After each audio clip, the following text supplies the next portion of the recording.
Muzaffarpur township यानी जो शहर का महाविस्तार करना था वो जो है जिला प्रशासन और जो तमाम जनप्रतिनिधियों है उन्होंने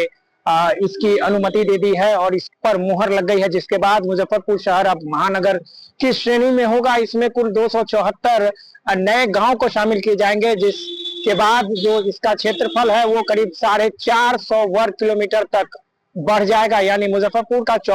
चौमुखी विकास होगा। इसको लेकर के जो मास्टर प्लान था और ग्रीनफील्ड टाउनशिप की जो परियोजना थी वो अब राज्य सरकार के पास जाएगी और मुजफ्फरपुर में जो तमाम महानगर की सुविधाएं होती है, ड्रेनेज सिस्टम से लेकर के जितने भी बुनियादी जरूरी होती है उसको पूरा किया जाएगा। तो यह एक जिले के लिए बहुत ही राहत वाली खबर है और इसको लेकर मुजफ्फरपुर के जिलाधिकारी जो है सुब्रत कुमार सेन ने भी जानकारी देते हुए बताया कि यह बहुत ही अच्छी पहल है और इससे जो शहर की आबादी है जो काफी कंजस्टेड हो रही थी, यहाँ पर सड़कों का विकास नहीं हो रहा था, वो अब शहर के चारों ओर फैलेगा। ये चारों ओर जो होंगे वो मुजफ्फरपुर जिले के 5 प्रखंड को शामिल करके बनाया जा रहा है, जिसमें मीनापुर, मुजफ्फरपुर, बोचहा, कुढ़नी, कांटी और मरवन शामिल है। इन सभी को मिलाकर के मुजफ्फरपुर बृहत मुजफ्फरपुर बनाया जाएगा और इसकी स्वीकृति मिल गई है। मुजफ्फरपुर से अमर उजाला के लिए विशाल कुमार। देखिए, मुजफ्फरपुर शहर के आसपास के एरिया को मिला करके, कुछ शहरी और कुछ ग्रामीण एरिया को मिला करके जो प्लानिंग एरिया का कॉन्सेप्ट है, उस संबंध में प्लानिंग अथॉरिटी का निर्माण पहले ही हो चुका है। उसके विस्तारीकरण को लेकर के कल बैठक की गई थी और जैसा आप लोग जान रहे हैं कि माननीय मुख्यमंत्री जी ने, राज्य सरकार ने यह निर्णय लिया है कि सैटेलाइट टाउन हम लोग 11 शहरों में डेवलप करेंगे, जिसमें कि मुजफ्फरपुर शहर भी है। तो मुजफ्फरपुर शहर से सटे हुए कुछ ग्रामीण और शहरी एरिया को मिला करके अभी हम लोग प्लानिंग एरिया में सम्मिलित कर रहे हैं, प्लानिंग एरिया का विस्तारीकरण कर रहे हैं वैसे क्षेत्र में जहां की सैटेलाइट टाउनशिप डेवलप की जानी है। ये करना इसलिए जरूरी है ताकि बेहतर तरीके से प्लानिंग करके अच्छी सड़क,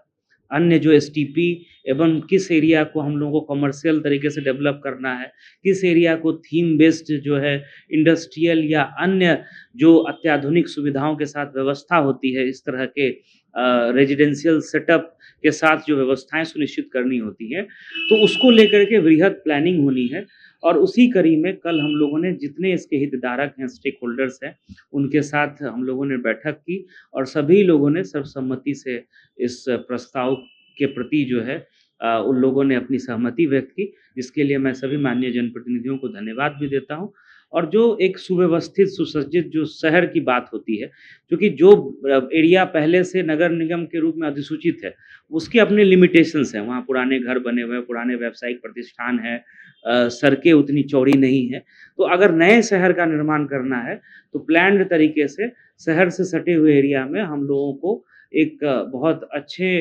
प्लानिंग के साथ जो है मूव करना होगा। तो उसी कड़ी में ये एक कदम है। इस प्रस्ताव को नगर आयुक्त साहब ने विभाग में भी भेज दिया है। इसके बाद फिर ये उच्च स्तर पर कैबिनेट की स्वीकृति वगैरह के लिए जाएगा और फिर इसकी डिटेल प्लानिंग जो है वो तैयार की जाएगी। जो एक अच्छे टाउनशिप में जो सारी सुविधाएं होती हैं, अभी इसमें डिटेलिंग होनी है। इसमें जो है एक अच्छी एजेंसी को हायर भी किया गया और भी आगे इसमें बहुत सारा काम होना है कि जो हम लोगों से, किसानों से बात करके जो रैयत है उनसे जो ज़मीन लेंगे, फिर उनको ज़मीन डेवलप करके हम लोग वापस भी करेंगे। तो मान लीजिए कि कोई ज़मीन जो है जो कृषि के रूप में उपयोग हो रही थी, उसका व्यावसायिक और कमर्शियल उपयोग भी जो उस ज़मीन के मालिक हैं वो कर पाए। तो इसमें बहुत सारी मॉडलिटीज़ फाइनल होनी है और सारी सुविधाएं, चाहे उसमें कमर्शियल हो, उसमें इंडस्ट्रियल की भी बात अगर हो सकती है, अभी डिटेल बहुत सारी चीज़ें, रेजिडेंशियल यूनिट होना है, उसमें सीवरेज ट्रीटमेंट प्लान होना है, उसमें अत्याधुनिक अन्य सुविधाएं, स्कूल, हॉस्पिटल। तो अभी बहुत सारी इसमें जो है बातें जो विभाग के स्तर से डिटेलिंग के बाद हम लोगों को भी पता चलेगा, आप लोगों से भी शेयर किया जाएगा, तो वो हम लोग समय समय पर आप लोगों को अवगत कराते रहेंगे। आपके राज्य की खबरें, आपके शहर की खबरें सबसे पहले जानने के लिए देखते रहें अमर उजाला। चैनल को सब्सक्राइब जरूर कर लें और पाएं हर अपडेट।